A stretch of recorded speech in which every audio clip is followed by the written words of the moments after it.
जो वाकया हुआ सानेहा साहिवाल का, तो आप इस हवाले से क्या कहेंगे? आप समझते हैं कि माजी में भी इस तरह के वाकयात होते रहे हैं, जुडिशल कमीशन भी बने और साथ साथ जेआईटीज भी बनी, लेकिन इंसाफ नहीं मिला? तो आप इस वाकये पर क्या कहते हैं? क्या होता हुआ नजर आ रहा है आपको? जी बिस्मिल्लाहिर्रहमानिर्रहीम। सबसे पहले तो अफसोस का इजहार करूंगा, पूरी कौम सरापा एहतजाज है, पूरी कौम जो है वो रो रही है। और ये क्या अजीब व गरीब किस्म के जो है वो बयानात आ रहे हैं। देखें, अभी आप गौर करें कि माजी के अंदर हमने देखा कि जब वाकया एक हुआ पाकपतन के अंदर, तो डीपीओ को जो है वो फारिग कर दिया गया। हालांकि हकीकत ये था कि वजीर आजम की अहलिया के जो बच्चे थे उनके साथ उनके ख्याल में कि वो सलूक गैर मुनासिब था, और उसके ऊपर जो है वो डीपीओ का पाकपतन का जो है वो फारिग कर दिया गया। उसके बाद दो आईजी जो है इस्लाम जो है वो पंजाब के, उनको फारिग कर दिया गया। वजीर जो मुमलिकत थे उनके आजम सवाती की कॉल ना सुनने के ऊपर जो है आईजी इस्लामाबाद को फारिग कर दिया गया। बाद में सुप्रीम कोर्ट ने बकायदा उस जो वजीर को फारिग कर दिया गया, लेकिन आईजी की सुनवाई ना हुई, उसको खारिज कर दिया गया। तो क्या इस इतने बड़े अंधोनाक वाकया जिसमें पूरी कौम को जो है वो हिला के रख दिया, यानी कि उन बच्चों की तरफ आप अगर देखें, उनकी तस्वीर देखें, उन नन्हे तीन दहशत गर्दों को जिनके पास से फीडर और टॉफियां जो हैं वो दहशत गर्दी का जो है वो मवाद बाहर निकल आया, वो आप मुझे बताएं कि वो क्या सरापा एहतजाज या सवालिया निशान नहीं छोड़ रहे कि अभी तक जो है वो ये आलम है कि एफआईआर दर्ज होती है, 18 लोगों का नाम जो है वो भी नहीं दिया जाता। ये कौन सी एफआईआर आज पाकिस्तान में पहली दफा दर्ज हो रही है जिसमें अफराद के नाम तक नहीं लिखे हुए? और मजे की बात यह है कि काउंटर वर्जन, यानी कि आप जो क्रॉस पर्चा जिसको कहते हैं, उसके अंदर सीटीडी का मौकफ जो है वो ले दिया गया। फिर वजीर जो हमारे पंजाब के गवर्नर हैं, आप जरा उनका बयान गौर करें कि वो ये कह रहे हैं कि ऐसे वाकयात तो दुनिया में होते रहते हैं, सीटीडी की तो बड़ी कुर्बानियां हैं। दूसरी तरफ जो है वो जो पूरी एक यानी कि एफआईआर ही बनती है, जो वजीर कानून जो हैं पंजाब के वो बता रहे हैं कि जी ये ऐसे ऐसे दहशतगर्द थे और ऐसे ऐसे इसके अंदर मुलविस थे, और ये पता नहीं कार्रवाइयां थी। ये मुल्तान के अंदर भी जो वजीर आजम के बेटे जो यूसुफ रजा गिलानी थे, उनके हवाले से भी थे, आईएसआई के उसके ऊपर भी जो है वो हमलावर थे। तो आप ये बताएं कि ये तो पूरी एक उन्होंने इस टाइम से कवर अप करने की कोशिश की जा रही है। फिर उस्मान बुज़दार साहब जो है वो चीफ मिनिस्टर साहब, उनकी भी जो है वो किसी को मुअत्तल किया गया। मैं ये पूछ रहा हूं कि अगर वजीर आजम साहब की अहलिया का मामला आता है, पंजाब के वजीर आला के साथ जो है वो दो आईजी नहीं चल सकते, तीसरा जो वफाकी जो वजीर है उसका जो कॉल रिसीव न करने पे आईजी फारिग कर दिया जाता है। ये इतना बड़ा वाकया जिसकी वीडियो सामने आ गई, इसकी हर झूठ जो है वो पुलिस का और सीटीडी का सामने आ गया, उसके बावजूद जो है वो आपने एक आदमी मुअत्तल नहीं किया। गजब खुदा का कि ये चीजें मैंने जो है वो ट्वीट किया, जिसके ऊपर शुक्र है कि हुकूमत ने एक्शन लिया और कहा कि भाई उन लोगों को जो सीटीडी के लोग थे जिन्होंने गोलियां मारी उनको गिरफ्तार तो कर लो। वो फाइनली जो है वो शुक्र है, आप पता नहीं कि वो गिरफ्तार हुए भी हैं नहीं हुए, लेकिन क्योंकि उनकी कोई फुटेज तो सामने नहीं आई और ना ही मीडिया को उन तक एक्सेस दी गई है।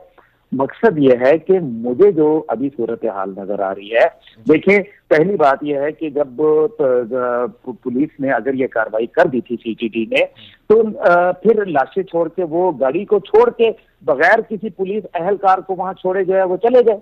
क्यों चले गए भाई? क्या ये उनको फराइज से जो है वो उन्होंने अपने गफलत नहीं बरती?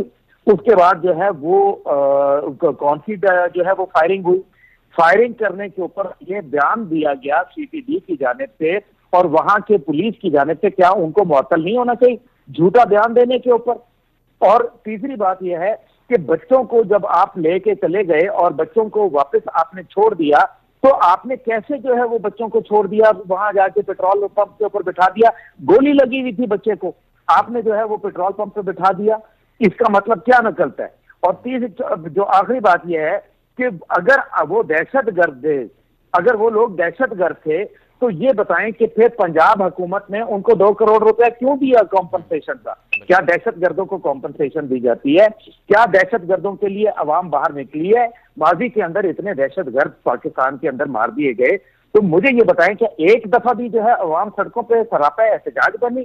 क्या आंखें अश्कबार थी? क्या हो रहा है जनाब? ये क्या, एक तो आप क्राइम कर रहे हैं, हुकूमती सतह के ऊपर क्राइम कर रहे हैं, ऊपर से हुकूमत जो है वो उसको प्रोटेक्ट करने की कोशिश कर रही है, कवर अप करने की कोशिश कर रही है। इसलिए ये जो वाकया है ये एक इंतहाई लर्ज़ाखेज वाकया है।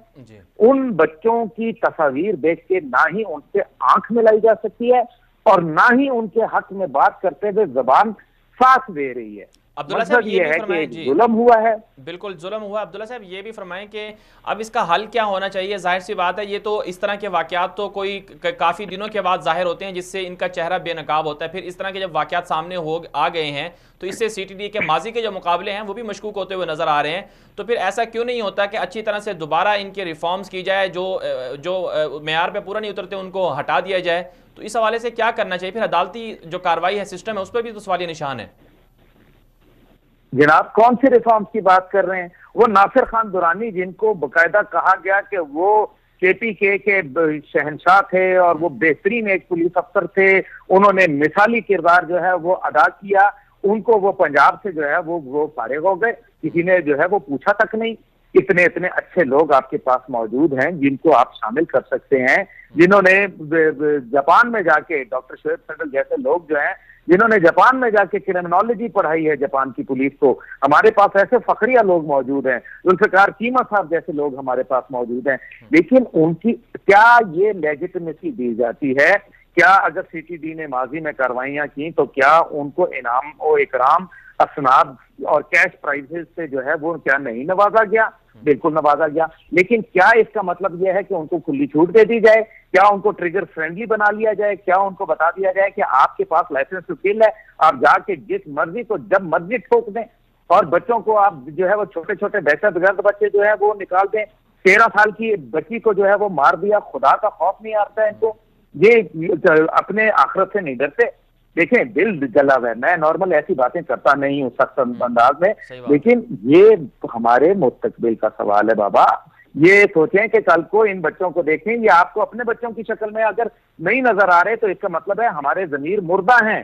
आज पूरी कौम को सरापा एहतजाज होना पड़ेगा, आज कौम को इंसाफ के लिए खड़ा होना पड़ेगा, वरना आप ये अगर रिफॉर्म्स की आप बात करते हैं, कौन सी रिफॉर्म्स, किस किस्म की रिफॉर्म्स?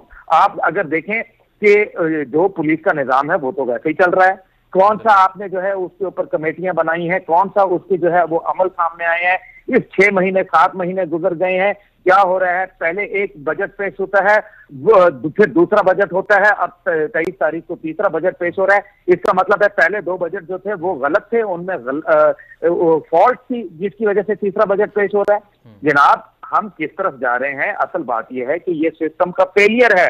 इस्लामी निजाम वाहिद ऑप्शन है इस्लाम के अंदर, इसीलिए सख्त कवानीन बनाए गए, सख्त सजाएं दी गई ताकि मुजरिम जो है वो उसको जुर्म का सोच भी ना सके। लेकिन बात यह है कि हम एक तरफ तो रियासत मदीना की बात जरूर करते हैं, लेकिन रियासत मदीना के अंदर सूद का कारोबार भी चलाते हैं, वहां सूद को जायज भी करार देते हैं, वहां जो है हम और मामलात भी करना चाहते हैं, वहां हम जो है वो पुलिस का इस किस्म का दोहरा म्यार जो है वो भी रखना चाहते हैं, और फिर हम उसको जस्टिफाई भी करने की कोशिश करते हैं।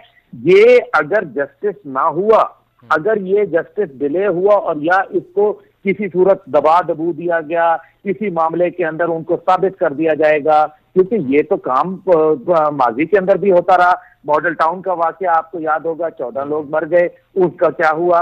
उससे पहले जो है मुतअद्दिद वाकयात हुए, कसूर का वाकया हुआ, उसका क्या हुआ वो आपके सामने है। फिर वो आपने देखा कि ये जो मामलात चल रहे हैं ये इंतहाई भयानक अंदाज में चल रहे हैं, और कहीं मुझे अंदाजा हो रहा है कि अगर ये सिस्टम भी फेल हो गया और इमरान खान साहब की ये हुकूमत भी नाकाम हो गई तो ये निजाम को लपेट के जाएगी और यहाँ खुदा न खास्ता खाना जंगी या एक रेवोल्यूशन की तैयारी है। लोग इस निजाम को उठा के बाहर फेंक देंगे। अवाम जो है अब ये बर्दाश्त नहीं कर सकती। आपने जो रिफॉर्म्स करने होते हैं वो रिफॉर्म्स कर देते हैं। 6 महीने तक आप ये नहीं कहते रहते कि जनाब माजी की हुकूमत ने क्या किया और क्या नहीं किया। जहन्नम में गए जनाब, जिन्होंने गलत किया वो पाकिस्तान के साथ बुरा किया। मैं तो सिर्फ ये कहता हूं कि 22 साल से आप तैयारी कर रहे थे। आप 22 साल से अगर तैयारी कर रहे थे तो क्या तैयारी थी आपकी, क्या होमवर्क था? क्या आपने रिफॉर्म्स के लिए 22 साल में कोई अपने पेपर नहीं लिखा? क्या 22 साल में आपने कोई जो है वो मईशत के लिए एक मुतबादल सिस्टम नहीं तैयार किया? आज तक तो यही फैसला नहीं हो सका कि IMF वर्ल्ड बैंक के पास जाना है या नहीं जाना। उसकी वजह से मईशत को जो है हमारी वो 2000 खरब रुपए का नुकसान हो चुका है। इस चंद दिनों के अंदर, इन चंद महीनों में 2000 अरब रुपए का हमें जो है वो मईशत का नुकसान हो चुका है। वो किस खाते में डालें? बात तो यह है कि आपका निजाम अदलिया जो है वो उसके अंदर एंग्लो सैक्सन लॉ के ऊपर चल रहा है।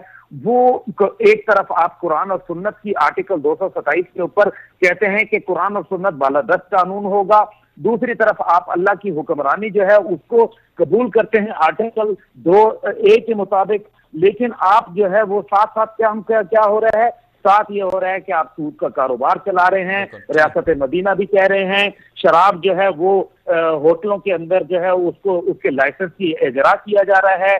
उसको जो है वो आपके ड्यूटी फ्री शॉप्स के अंदर जो है वो उनको कहा जा रहा है कि दी जाएगी। इसी तरीके से जो है गाड़ी में से एक बोतल शराब बरामद हो जाएगी तो उसके ऊपर कोई पाबंदी नहीं है, उसके ऊपर कोई पर्चा नहीं है। होटल में आप अगर किसी एक जोड़ा जाता है तो खातून का शनाख्ती कार्ड लेने की जरूरत नहीं है। और अगर आपके पास से 5 ग्राम चर्च बरामद हो जाए तो आपके ऊपर कोई पर्चा नहीं है। ये कौन, किस तरफ जा रहे हैं हम, ये किस अंदाज में जा रहे हैं, ये हमें अपना तयन करना पड़ेगा। इमरान खान साहब अच्छे इंसान हैं, नेक नियत इंसान हैं, कुछ करना चाहते हैं, लेकिन खुदारा अपनी टीम को तब्दील करें, अपने टीम के अंदर काबिल लोग लाएं, अपनी टीम के अंदर उन लोगों को लाएं जो पाकिस्तान मुखलिस हों, जो पाकिस्तान के लिए कुछ करना चाहते हों, जो दीनदार हों, ना कि उन लोगों को लेके आए जो बिल्कुल जो है वो खटिया खड़ी कर दें पाकिस्तान की।